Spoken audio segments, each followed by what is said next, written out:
Hey friends, I want to show you one of my favorite applications to Harvard ever. And I want to walk you through and talk to you about what I think the student did really well on their application. And at the end of the video, I'll tell you whether the student got in or not. Now, if you're watching this, you're probably wondering, why is he even doing this? Because I think sometimes there's a mystery around like, what does a great application look like? So here it is, an incredible application. We start with the activities list and future plans. So this is the part of the Common App, which is where you put your brag sheet, essentially all the stuff that you've done. So the first thing he lists here is founder of, and I've redacted the name, so I'm gonna call it Name Redacted Institute, NRI. So he says, it's an international nonprofit organization with 501c3 status. See additional information and short extracurricular essay for details. Now, right off the bat, I know this is a student that's got so much to say about this that they can't even fit it all here. So that's a signal with that additional info thing. And then the student included the website address. Now, a lot of students ask me, are they gonna click on the website? Probably not, especially if they're kind of in a hurry, but it's not a bad idea to include it.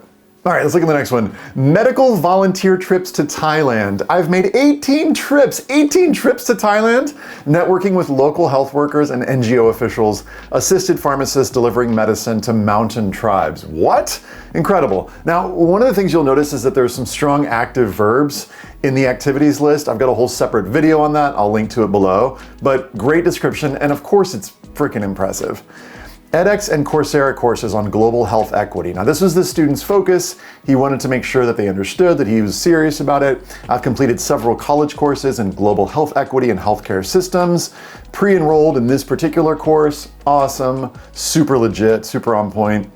And check the next one. I've read every book by Paul Farmer and 50 plus books and 20 plus films on global health equity and social justice to better understand social inequity. So sometimes students ask me, can I list the books that I've read? And I'm like, yeah, especially if it's connected to your major, you can totally put it. You can either put it as an activity like he's done, or you can list it in your additional information section. Next one, Brown University's Leadership in Global Health course, awesome. Chief volunteer on this particular organization. He's also a chief facilitator in this other organization. Notice there's so many leadership things that this student's listing. So clearly this student has tons of leadership responsibilities. In the awards section, AP Scholar with Distinction, that's somewhat common, but hey, why not listed? Excellence in Mathematics Award, Most Outstanding Student. These are all great things to list. Okay.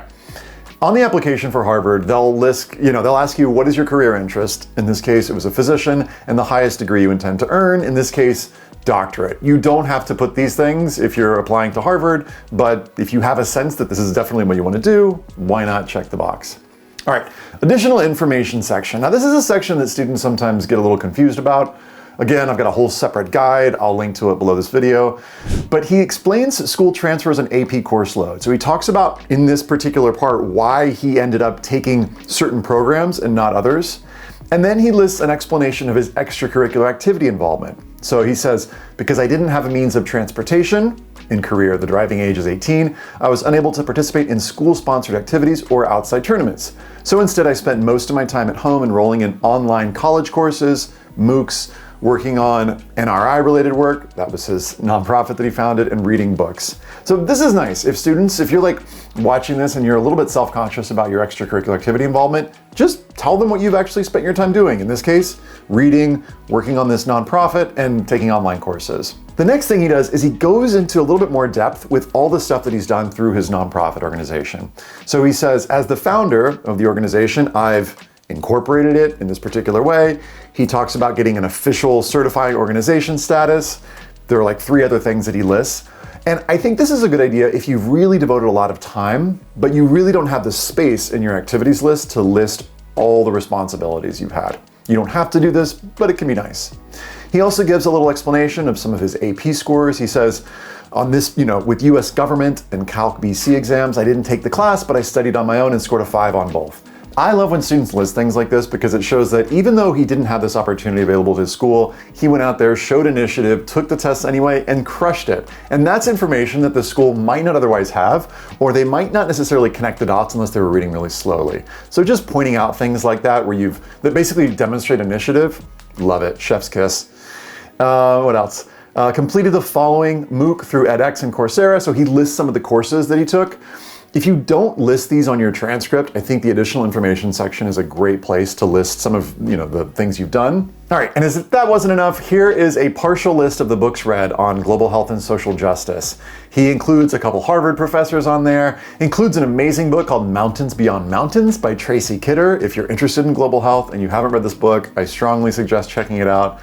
Some Jared Diamond on there. So basically, he'd read like 50 books, but he's like, I'm gonna pick 15 or 16 to put on there.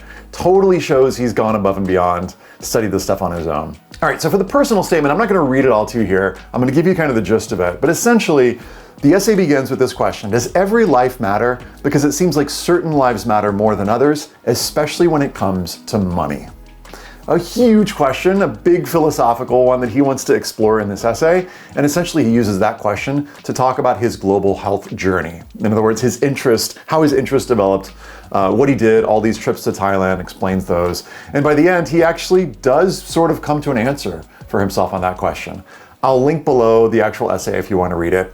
But what we're seeing when we look at this application is a student who has a clear and dedicated path. And they've been working on this for years and years and years, like really since they were, I don't know, maybe 10 years old or something. For the Harvard Supplemental Essays, at this point, Harvard was asking you for a short description of your extracurricular activity that was the most important to you. And what this student focused on is his nonprofit work. So he talks a little bit about the nonprofit. He says, here's the work that I've done. This is a section that he ultimately ended up putting in his additional information for other schools. So for Harvard, he just ended up taking that section out and just writing about his nonprofit work, so it wasn't redundant. And then Harvard has this other essay where they're like, basically, what else do you want us to know about you? And there are all these options. And for this, he wrote essentially what I would call a why us essay, saying, here's why I feel like Harvard is the right place for me. I'm going to read to you sort of the highlights of it, but he says, when I completed Health and Society, an 8-week graduate course at Harvard School of Public Policy via edX, my mom handed me a Harvard hoodie and said, here, you might as well say you went there. Wearing the hoodie to sleep, I felt the connection with Harvard and thought about the impact it had had on me the last couple years. It wasn't after all the first course I'd taken at Harvard. My first encounter was in 8th grade when a UNICEF worker in Thailand handed me Mountains Beyond Mountains, a book written by Tracy Kidder on Dr. Farmer, the professor at Harvard. Through Dr. Farmer, I was first introduced to global health equity, and as a novice, many questions arose.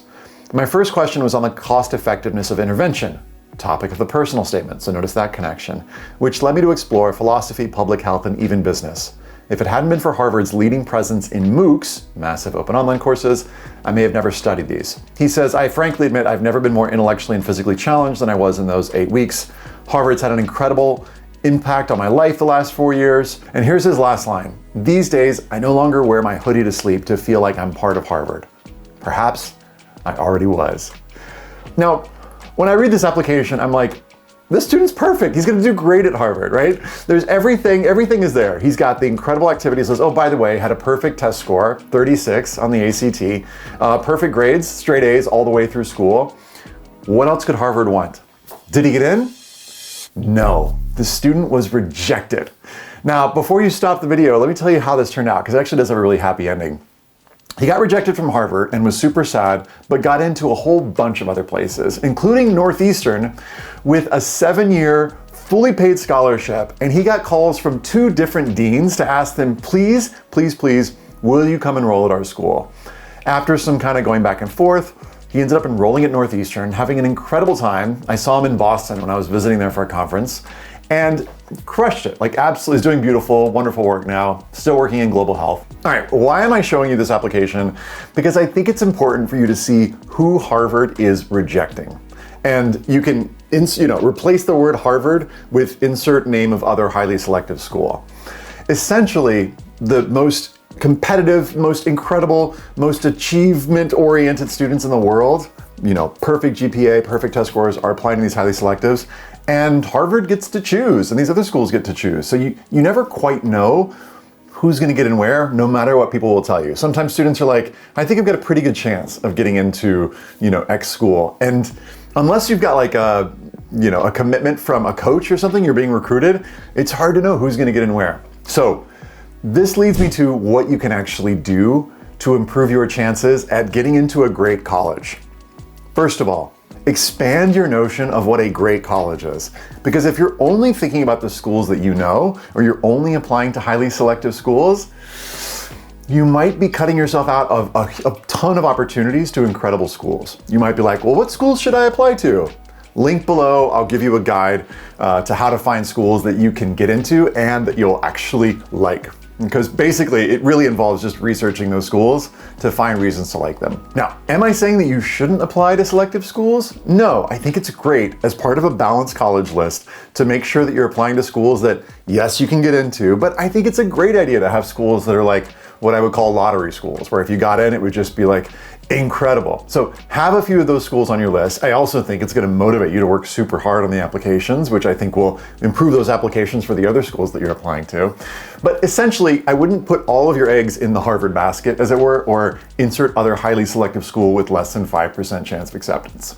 I hope you found this video interesting or useful. Again, links below for more resources at collegeessayguy.com. And if there are other videos that you're interested in me creating, let me know in the comments. If we end up picking the video that you suggest, we'll hook you up with a free brainstorming session with one of my coaches. Thanks for watching. See you soon.